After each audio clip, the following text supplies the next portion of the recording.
कामकाजी बहू। रवीना के 2 बच्चे थे। वो एक बड़ी कंपनी में काम करती थी। उसके ऑफिस जाने के बाद उसकी सास उसके बच्चों को संभाला करती, लेकिन रवीना को इसकी कोई कदर नहीं थी। एक दिन रवीना अपनी माँ से फोन पर कहती है, मम्मी क्या बताऊं, मेरी सास तो बिल्कुल अच्छी नहीं है। वो समझती नहीं है कि मुझे कितना काम करना पड़ता है। एक तो ऑफिस तक का लंबा सफर और फिर 9 घंटे लगातार काम। बैठे बैठे तो मेरी पीठ अकड़ जाती है।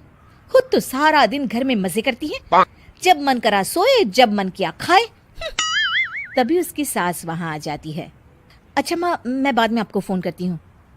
जी मम्मी जी, कोई काम है क्या आपको? क्या हुआ?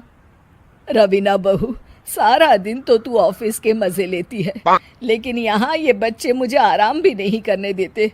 मेरी तो तबीयत खराब हो रही है। तो आपको लगता है कि मैं दफ्तर में मौज करती हूँ?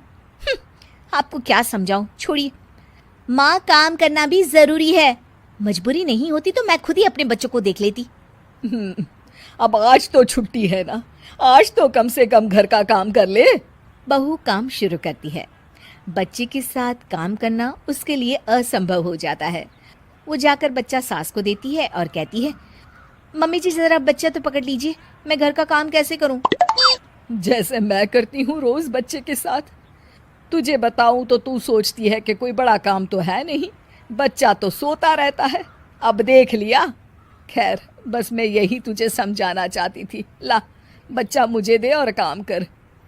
बहू मुंह बनाकर वहां से चली जाती है। वो मन में सोचती है, बात तो सही है, बच्चे के साथ घर का काम करना असंभव है। वो किसी तरह काम करती है और अगले दिन ऑफिस के लिए निकल जाती है। ऑफिस में उसकी सहेली उससे कहती है, यार तू तो बड़ी लकी है, तुझे तेरी सास खाना बना कर देती है, बच्चे भी देखती है और तुझे किसी बात की चिंता भी नहीं होने देती। अरे क्या लकी, बदले में मैं उन्हें पूरी कमाई जो दे देती हूँ और अपने बच्चे से दूर रहती हूँ वो अलग।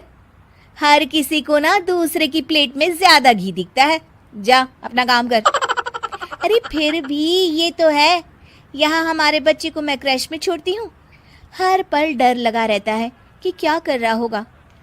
खैर चल, मुझे क्या। बहू घर आती है तो देखती है कि उसकी सास उसके बच्चे को बड़े ही प्यार से खिला रही होती है। वो माँ को देखकर खुश हो जाता है।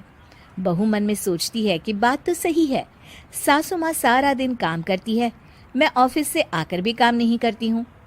वो सास के पास जाती है और कहती है, माँ जी थक गई आप? और क्या, सारा दिन चक्कर घीनी की तरह पूरे घर में घूमती रहती हूँ और अब उम्र भी नहीं रही। लेकिन चल तू बता, क्या हुआ, कुछ काम है क्या? बहू कुछ नहीं कहती, मुस्कुराकर वहां से चली जाती है। लेकिन अगले दिन सुबह सुबह बहू सास से पहले उठकर उन्हें चाय देती है। अरे आज सूरज कहाँ से उगा है, तू पहले उठ गई। चल अच्छा किया, मरने से पहले तेरे हाथ की चाय तो पी ली। चलो अब चलकर किचन में लगूं। माँ जी, आपको आज से काम करने की जरूरत नहीं है। काम करने की जरूरत नहीं है मतलब? क्या तू करेगी आज से सारा काम? इतने अच्छे तो हमारे नसीब नहीं है भाई। नहीं माँ जी, मैं नहीं करूँगी, ना ही आप करेंगी, बल्कि ये करेगी। तभी वहाँ एक काम वाली बाई आ जाती है। ये कौन है बहू? माँ जी, ये नौकरानी है और आज से सारा काम यही करेगी। मुझे माफ़ कर दीजिए माँ जी, मैं नहीं समझ पाई कि आप थक जाती हैं। आज से आप सिर्फ आराम करिए और मुन्ने के साथ खेलिए। और सास बहू बच्चे के साथ खेलने लग जाते हैं।